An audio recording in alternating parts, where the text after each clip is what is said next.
चलिए शुरू करते हैं। तो करना। आज हम देखेंगे कुछ चतुर्भुजों को, जैसे आयत, वर्ग, समांतर चतुर्भुज, समचतुर्भुज। तो आयत और वर्ग में अंतर क्या होता है ये भी देखेंगे। तो सबसे पहले बात करते हैं आयत की। फर्क भी देखते चलेंगे। आयत की आमने सामने की भुजाएं बराबर होती हैं तथा प्रत्येक कोण 90 अंश होता है। और बात करें अगर वर्ग की, तो वर्ग की प्रत्येक भुजाएं आपस में बराबर होती हैं और इसका हर कोण 90 अंश का होता है। ठीक। अब समांतर चतुर्भुज की बात करें तो इसकी आमने सामने की भुजाएं बराबर होंगी पर प्रत्येक कोण 90 अंश नहीं होगा। ये जरूरी नहीं है कि प्रत्येक कोण 90 अंश हो। और समचतुर्भुज की बात करेंगे तो उसकी भी सभी भुजाएं बराबर होगी पर जरूरी नहीं है कि प्रत्येक भुजा 90 अंश की हो। तो हम इस आधार पे कह सकते हैं कि प्रत्येक आयत समांतर चतुर्भुज हो सकता है पर प्रत्येक समांतर चतुर्भुज आयत नहीं हो सकते। और इसी तरह प्रत्येक वर्ग समचतुर्भुज हो सकता है, लेकिन यह जरूरी नहीं है कि सारे समचतुर्भुज वर्ग हों। ये हो गया एक पहला फर्क आयत, वर्ग, समांतर चतुर्भुज और समचतुर्भुज के बीच में। अरे बस कर भाई। अगर बात करें आयत के क्षेत्रफल की तो होता है वो लंबाई गुणे चौड़ाई। आयत का परिमाप तो वो होता है 2 गुणे लंबाई धन चौड़ाई। मैंने लंबाई को यहाँ पास L से डिनोट किया है और चौड़ाई को B से डिनोट किया है। उसके बाद वर्ग के क्षेत्रफल की बात करें तो भुजा स्क्वायर, मैंने यहाँ पास वर्ग की भुजा को A माना है तो A स्क्वायर।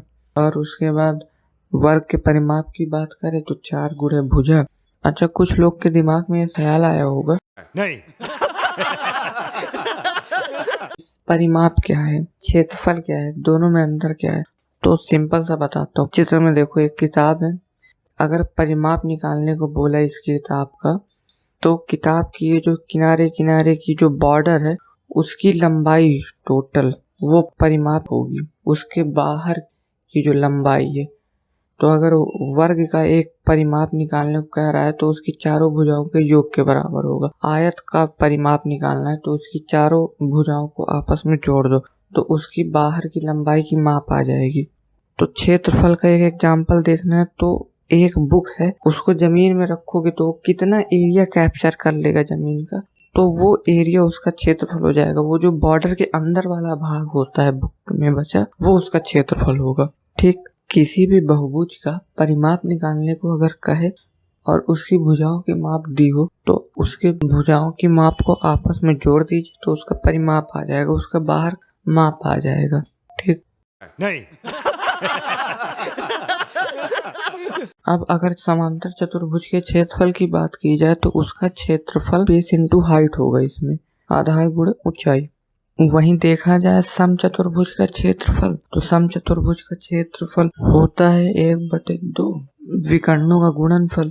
इन चारों के बीच में डिफरेंशिएट हम विकर्णों के आधार पे करते हैं। ठीक है। अब थोड़ा विकर्ण के बारे में देखते हैं इनके। अगर आयत, वर्ग, समचतुर्भुज और समांतर चतुर्भुज को विकर्ण के आधार पर बांटो, विकर्ण किसी भी चतुर्भुज में 2 होंगे। ठीक।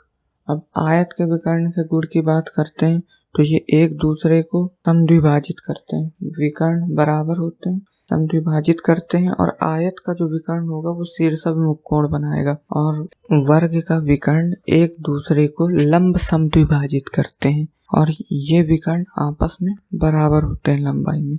समांतर चतुर्भुज के विकर्ण की बात करें तो समांतर चतुर्भुज का विकर्ण एक दूसरे को समद्विभाजित करता है और इनके समांतर चतुर्भुज के सम्मुख कोण बराबर होते हैं। ठीक। और समचतुर्भुज के विकर्ण की बात करें तो ये एक दूसरे को लंबवत काटती हैं 90 डिग्री पे और इनके भी सम्मुख कोण बराबर होते हैं। समांतर चतुर्भुज में एक पॉइंट ये भी है कि ये जो इसका विकर्ण है वो जो कोण होगा, जो 2 भुजाओं के मिलने से कोण बनता है वहां पर, उसको भी बराबर से काटता है। कोण को भी समद्विभाजित करेंगे। आपके सामने एक बड़ा सा रेड बटन है। हाँ, है। दबा दिया। आगे बोलो।